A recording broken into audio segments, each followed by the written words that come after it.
Hey everybody, this video is going to answer your questions in terms of MLA citations. What if there's no, and then fill in the blank. So when you're looking at the elements that create a works cited entry for a source for MLA, I'm using the Excelsior Online Writing Lab under Citation and Documentation, under MLA Style, under MLA Works Cited. I am looking at the guide. It lists for you over on the right-hand side all of the elements that we use to build a works cited entry for a source.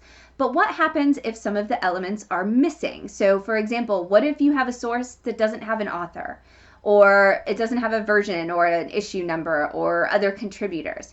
The general rule of thumb is that you skip that element and you move on to the next. Some of those things may seem a little bit more problematic.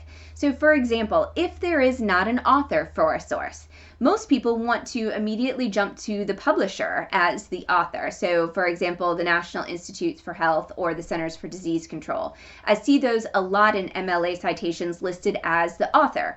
The problem is that MLA says if the publisher is also the author, that it needs to stay in the publisher location. However, if a specific division in that publisher is identified as the author, then the division name gets listed in the author position, then the title, and then the publisher remains after the title. But if that's not the case, if you just have an online website that you're using that doesn't have an author, you skip the author and you begin the works cited entry with the title. Now, if after the title there is not a host of the information, the author, for example, may be the publisher as well, then that element is just skipped and you move on to the next thing. Some sources you really have to do a little bit of stalking to find the author or to find the publisher.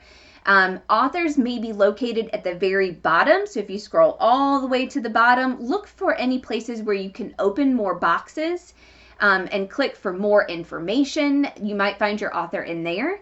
You may also find authors listed over on the right-hand side or the left-hand side, or at the very top underneath or even above the title. So sometimes you have to do a little bit of sleuthing to find your author. The same thing with the publisher. Usually that group is going to be in the top right or top left side of your screen when you're looking at it. Look up there to find your publisher. Most of the time it will be there. Also, whatever in the URL comes after the www dot, usually that is going to be your publisher, and that would go after the title. If you are looking at dates, publication dates, one of the tricks, of course, is looking at the top, looking at the bottom, looking at the right, looking at the left, seeing if there are any boxes or tabs that you can open that would give you more information and may contain a date. But one of the things that I like to point out to students is that sometimes your date may actually be in the URL. So when I look at this particular article from the National Sleep Foundation, I can look at the top. I can look here in the PDF. I can look in the sides and at the bottoms of the pages, and I do not see a date here anywhere. However, look at the URL. In the URL is the date. It says 2021-08. That means that this particular article, this document, was published in August of 2021. So I found the date by looking in the URL. So I would include that in my works cited entry. Now, if I don't have a date at all, this is where we get into, do I need to add an accessed date? So the date that you found the information. And generally MLA says, hey, if you are looking at a website that may change frequently, you probably want to add the access date after the URL just to tell your instructor, hey, this is when I found this information. If you go to this web page and this information is gone, you may need to go look at the archived information to find what I was looking at on that particular day. So that might be especially important if you are citing from a news website, because news changes frequently. I would not include that if you have DOIs or permalinks. You do not need access dates in your works cited entries. However, if it is a website that may disappear, adding that access date is important so that your teacher knows, hey, you might need to go look at archived information. So for example, on a Works Cited page, this information from, say, the Today Show, I have a publication date, but I may want to come in here and say accessed, and then I'll say 18 September 2023.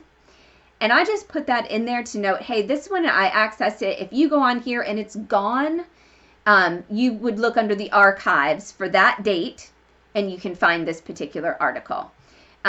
So if you are looking at any kind of, the Sleep Foundation would be another one. I would probably include an access date just because that information may or may not disappear. However, in something like these that have DOIs, I would not include those because those DOIs are permanent links to those sources. They are not going to disappear. So in terms of skipping things, if you are looking at, that covers dates. Locations, always include the URL. If there are page numbers, great. Chapter numbers, if you are looking at books and you're looking at a specific chapter. And the location, always make sure that you capture what is up at the top. If your teacher wants the whole hyperlink, you would copy and paste the whole thing. If your teacher does not want the whole hyperlink, then you start with whatever is after the www dot, and that's what you copy and paste into there. So generally speaking, if you're asking, well, what do I do if there's no whatever, the answer is usually just skip it.